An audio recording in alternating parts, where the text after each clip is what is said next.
మన ఆంధ్రాకి నెక్స్ట్ ముఖ్యమంత్రి ఎవరైతే బాగుంటుందని మీ అభిప్రాయం? ముఖ్యమంత్రి ఎవరైతే బాగుంటారు అనుకున్నారా? మేమైతే బీజేపీ అయితే బాగుంటుంది అనుకుంటాం.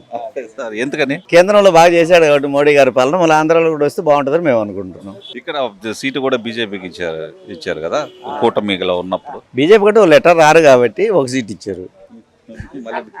మళ్ళీ మీరు బీజేపీ రావాలని వస్తే బాగుంటుంది అని మీ అభిప్రాయం చెప్పంటే వస్తే బాగుంటుంది అని చెప్పాను. ఆంధ్రప్రదేశ్ రాష్ట్రం డెవలప్మెంట్ చేసే వాళ్ళు ముఖ్యమంత్రి అయితే బాగుంటుంది. ఎవరైతే డెవలప్మెంట్ చేయగలరని మీ అభిప్రాయం? ఎవరు అనేది వీళ్ళిద్దరు చేసేటట్టుగా కనపడడం లేదు. ఎవరో కొత్త వ్యక్తిని కోరుకోవడం కరెక్ట్ అనిపిస్తుంది. పర్లేదండి, ఎవరు వచ్చినా పర్లేదు. పర్లేదు సార్, ఎవరు వచ్చినా పర్లేదు. బట్ ఏంటంటే సామాన్య ప్రజలకైతే ఒడిగేదేమి ఉండదు కదా ఎవరు వచ్చినా. సో ఎవరు వచ్చినా ఓకే అట్లా కోరుకుంటున్నారని సమాచారం అండి. మేము కూడా మార్పు కోరుకోవాలి కాబట్టి చంద్రబాబు వస్తే బాగుంటుందని మా ఐడియా. ఎందుకని అంటారు సార్? అన్ని రేట్లు పెరిగాయి, నిత్యావసరాలు పెరిగాయి, ఆర్టీసీ పెరిగింది, అన్నీ పెరిగాయి. అతను వస్తే కొద్దిగా బాగుంటుంది అనుకుని అనుకుంటున్నాం. నెక్స్ట్ సీఎం చంద్రబాబు అయితే మేలు. ఆ పిల్లోళ్ళు ఇంటర్ డిగ్రీ చేసిన పిల్లోళ్ళు ఆ సాఫ్ట్వేర్ బయట వచ్చి అక్కులు చేసుకుని బొక్కుతారు.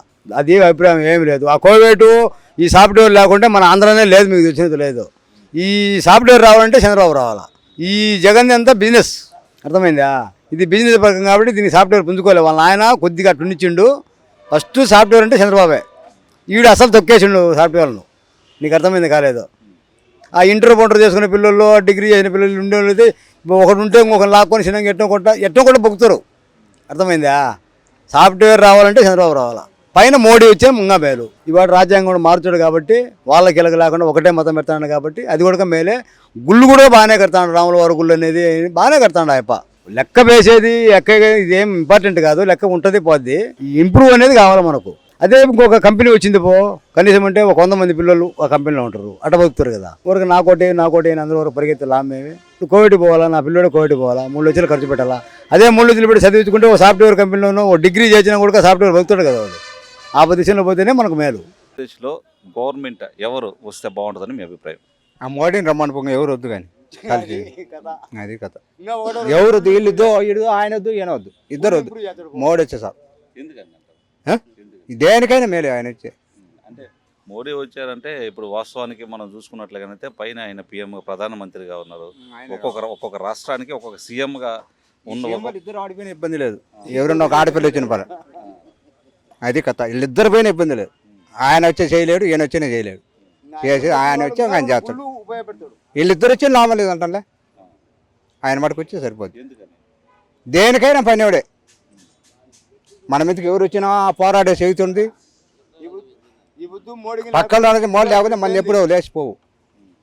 ఆయన వచ్చి అది కాబట్టి ఆయన వచ్చే మేలు. వీళ్ళిద్దరు ఎవరు రాకుండా ఇబ్బంది లేదు. ఎవరన్నా ఒక ఆడపిల్లని పెట్టి విడిపించిన మేలే. వీళ్ళిద్దరిని తీద్ది అది కథ. ఆంధ్రప్రదేశ్ లో టీడీపీ భయభ్రాంతంతో ఉండేది వైఎస్ఆర్పీ పార్టీ. వాళ్ళ ముందు చెప్పలేరు కదా కొంతమంది. టీడీపీకి ఇవ్వండి ఈ ఓట్లు. మీ అభిప్రాయం ఏంటి? మా అభిప్రాయం చంద్రబాబు ముఖ్యమంత్రి అంతే. అది అతను డెవలప్మెంట్ చేసినట్టు ఎవరు చెల్లాడు. 100కి 100 రూపాయలు తప్పు చేసిండు. అన్ని విధాలు చేసినాడు. వ్యవస్థలే దెబ్బతిన్నాయి. బస్సు ఎక్కి పోవాలా, దాని గేర్ బాక్స్ బాగుంటే బస్సు నడుస్తుంది. దాని గేర్ బాక్స్ బాగా సుళ్ళు మట్టిపోయింది. ఇంకా అడ్వాన్స్ గెలిపడుతుంది. గేర్లు పడవు. సమాజం మారాల. ఇప్పుడు ఎడ్యుకేషన్ ఉంది. నీ నాలెడ్జ్ నాకు రాదు, నా నాలెడ్జ్ నీకు రాదు. నా అనుభవం వేరే ఉంటుంది, నీ నాలెడ్జ్ వేరే ఉంటుంది. మీది దొంగల ముఠ, మాది విడిచాల ముఠ. నీకు నాకే పెడతాం, కొద్దు మనమే అనుకున్నాం. ఇతరులు అంటే బాధపడతారు. అదే పెళ్లిగా మనమే అనుకున్నాం. నువ్వు జగన్, నేను చంద్రబాబు. ఎలక్షన్స్ వస్తున్నాయి. నెక్స్ట్ సీఎం ఎవరైతే బాగుంటుందని మీ అభిప్రాయం? మద్యపానము ఫారెన్ పెట్టి మంచి క్వాలిటీ పెట్టి మంచి రేటుకి ఇచ్చామని చెప్పేవాడు ముఖ్యమంత్రి సరిపోతుంది. అది ఒక్కటి చెప్పండి. రాజధాని అమరావతి చేస్తే ఆ 2కు ఓటు శాతం పెరుగుతుంది. ఈ 2 కాదు ఓటు శాతం తగ్గుతుంది. మద్యపానము ఇంతంత అన్యాయంగా లేదా నాశరకంగా ఏమైతే ఇప్పుడు జగన్ వచ్చిన వాళ్ళ నుంచి 1.5 కోటి రూపాయలు నష్టపోయినా మేము. ఎందుకంటే కబ్జాలు ఎక్కువైనాయి. ఎందుకంటే భూ కబ్జాలు మేము విషయమని మా దాడి చేసి చాలా ఘోరమైన పరిచయం చేసి రాజధానిలో ఒక రాజధాని కూడా లేదు. సమాజం అనేది చాలా ఇబ్బందికరంగా ఉన్నది.